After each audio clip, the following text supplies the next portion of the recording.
जय श्री राधे। प्यारे भाई बहन, प्यारे मित्र, आपको बहुत बहुत धन्यवाद। आप मेरी कहानियाँ, मेरी कथाएं सुन रहे हैं।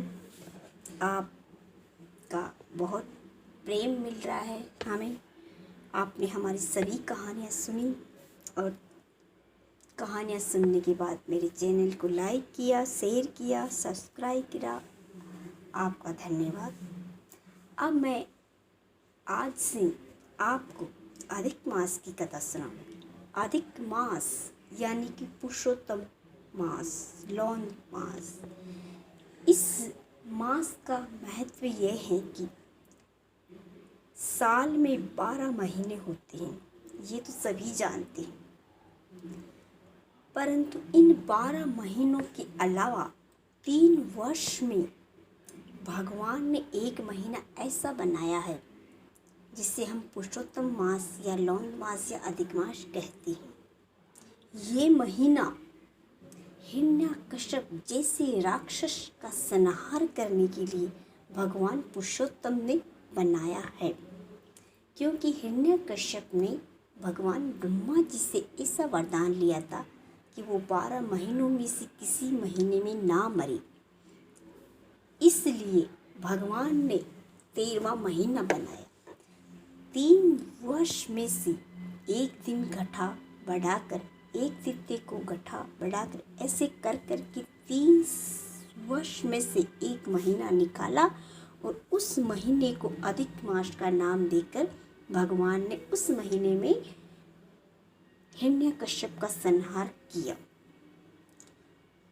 इस वजह से राक्षस के मारे जाने की वजह से वो महीना अपमानित हो गया।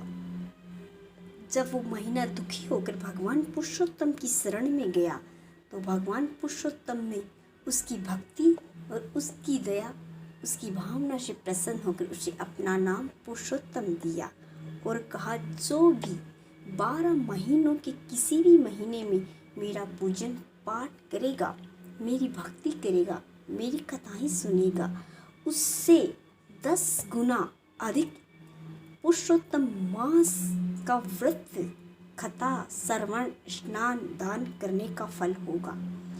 मेरा प्रिय भक्त इस महीने का व्रत, स्नान, दान और कथा अवश्य करेगा, वही मेरा परम भक्त होगा। ये भगवान वासुदेव ने, भगवान पुरुषोत्तम ने अपने मुख से कहा है। इसलिए हमें अधिक मास आने पर सुबह ब्रह्म मुहूर्त में उठकर स्नान करना चाहिए।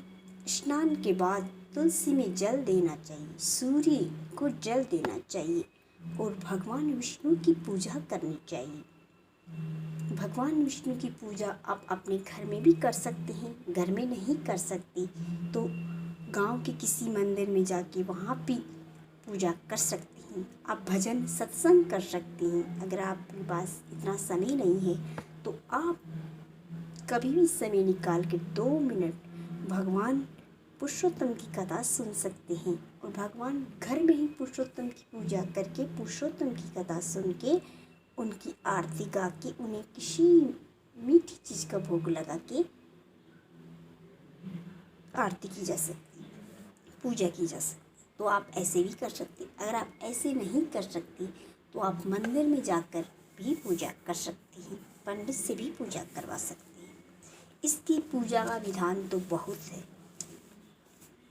अगर ऐसे हम करें तो कर सकते हैं, घर में भी कर सकते हैं, ब्राह्मण से भी करवा सकते हैं। अगर कहीं भी किसी तरह से हम ना कर पाए तो हम स्नान करके एक समय भोजन खा कर भी रह सकते हैं।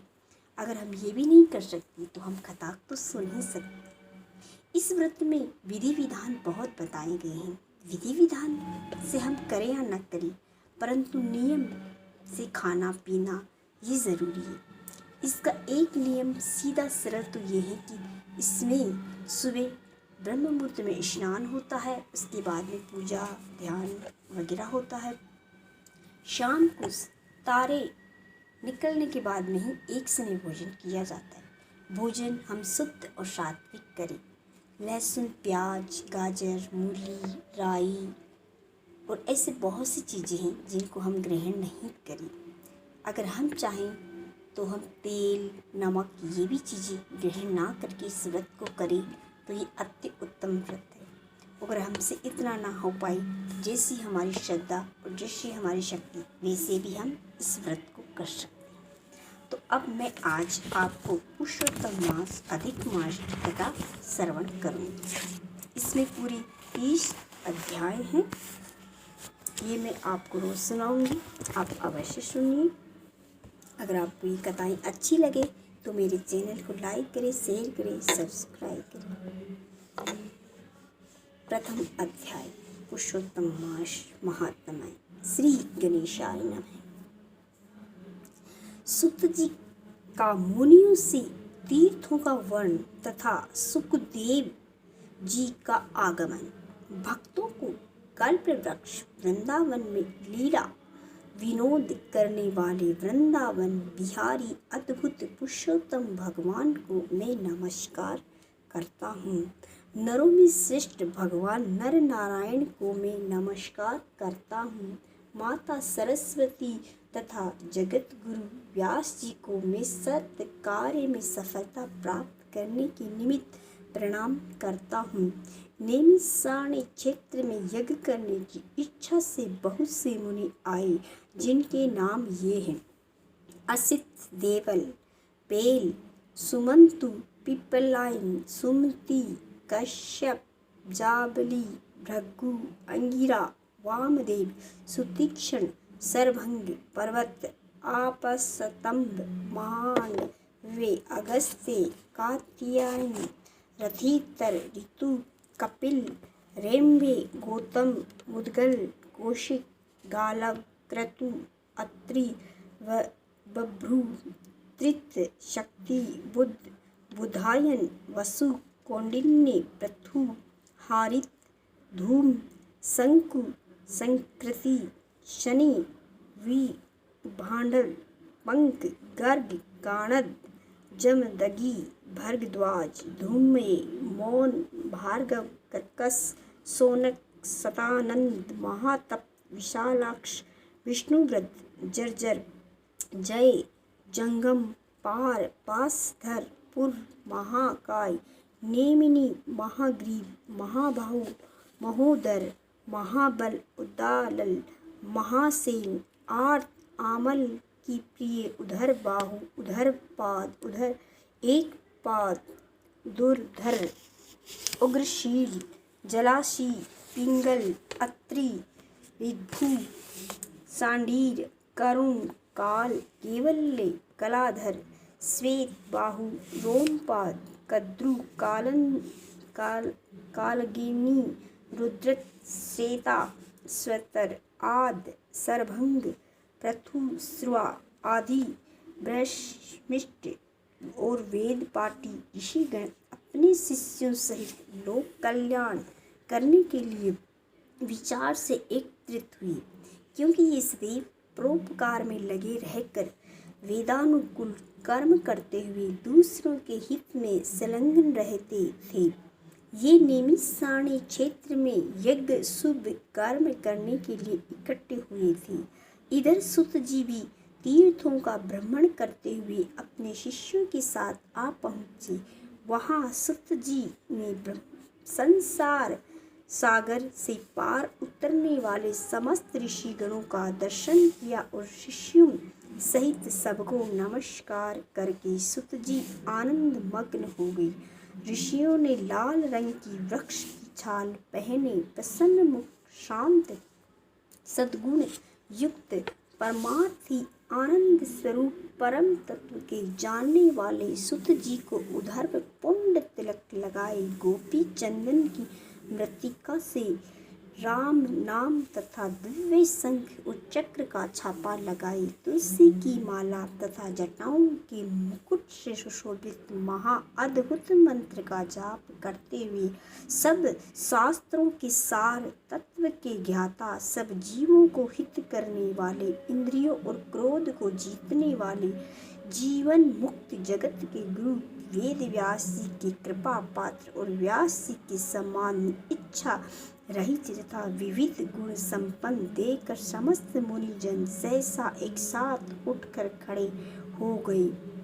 सभी ने तरह तरह की अद्भुत कथाओं के सुनने की इच्छा से सूत जी को घेर लिया। तब सूत जी ने हाथ जोड़कर विनम्र हो ऋषियों को प्रणाम किया। तब ऋषि बोले, परम भागवत सूत जी, आप चिरंजीवी हो। आप हमारे बिछाए हुए इस उत्तम आसन पर विराजिए, क्योंकि आप बहुत थके हुए हैं। ऐसा अनुरोध कर सभी ऋषिगण अपने अपने आसनों पर बैठ गए। तब तपोवृद्ध रोमहर्षण के पुत्र श्री सूत जी ऋषियों से आज्ञा लेकर अपने आसन पर बैठ गए। जब सूत जी आसन पर बैठ गए और उनकी थकान दूर हुई, तब मुनियों ने पुण्य कथा सुनने के विचार से सूत जी से कहा, हे सूत जी, आप महाभाग्यवान है, क्योंकि आपने गुरु वेद व्यास जी की कृपा से भगवत रहस्यों का वर्णन करने की शक्ति प्राप्त की है। आप सकुशल हो तो है नहीं जाने बहुत दिन पश्चात आप नियमित सारणी में कैसे आ गए। आप वेद व्यास जी के शिष्यों में शिरोमणि, हम सबके पूज्य हो। हम लोगों ने संसार में सार रूप सहस्त्रों कथाएं सुनी है, उनमें भी सार रूप श्रेष्ठकर आपके मन में जो परिणाम में सुखदायक निश्चित विषय हो, जो संसार रूपी समुद्र में डूबे हुए लोगों को पार लगाने वाला हो, अज्ञान रूपी अंधकार में ग्रसे हुए लोगों को अज्ञान रूपी मंत्र देने वाले हैं। सूत जी, आप इस संसार रूपी रोगों के नष्ट करने के लिए रसायन के समान उत्तम कथा रूपी सार को हमारे सन्मुख वर्णन कीजिए, जिसमें हरि लीला रूपी रस मिला हुआ हो और परमानंद का कारण हो। ऋषियों के ऐसे वचन सुनकर सूत जी हाथ जोड़कर सादर आदर करते हुए बोले, हे मुनिजनों, आप सब मेरा मनोहारी उपाख्यान सुनिए। मैं पहले पुष्कर नाम के तीर्थ को गया, वहाँ स्नान करके देवता हूँ ऋषियों को पितरों को तर्पण आदि से तृप्त किया। पश्चात जन्म मरण आदि सब बंधन विनाशिनी यमुना के तट पर गया। वहाँ से कर्मानुसार अन्य तीर्थों में होता हुआ गंगा जी के तट पर आया।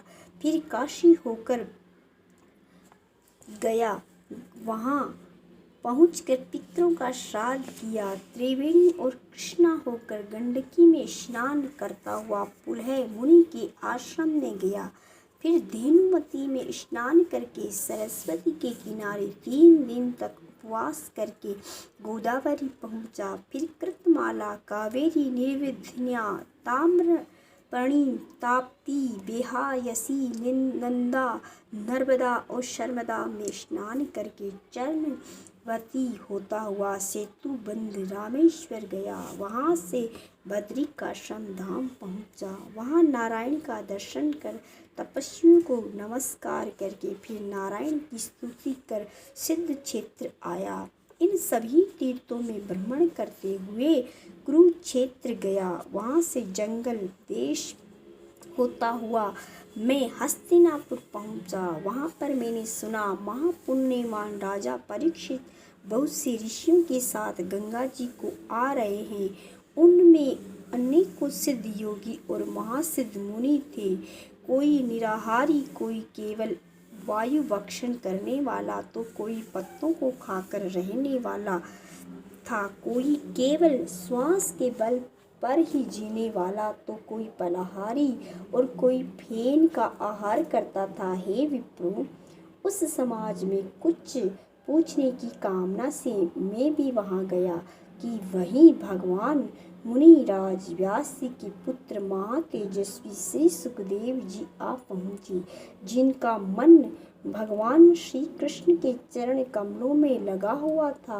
उनकी 16 वर्ष की आयु थी। शंख के समान कंठ, लंबे और चिकने केशों से घिरा हुआ मुख था। शक्तिवान कंधे चमकती हुई कांति अब धूत वेश ब्रह्म स्वरूप बालकों से घिरे हुए थे जो उन पर थूक रहे थे।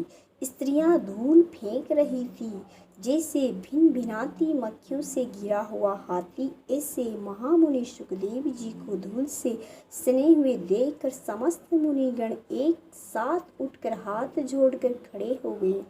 इस प्रकार बड़े बड़े महर्षियों द्वारा उन्हें पूजित देखकर परेशान करने वाली स्त्री और बालक दूर से ही पश्चाताप करते हुए उनका प्रणाम कर क्षमा याचना करते हुए पछताते हुए अपने अपने घर चले गए। तब मुनियों द्वारा बिछाया गया कमल चक्र जैसे ऊंचे श्रेष्ठ आसन पर श्री सुखदेव जी विराजे।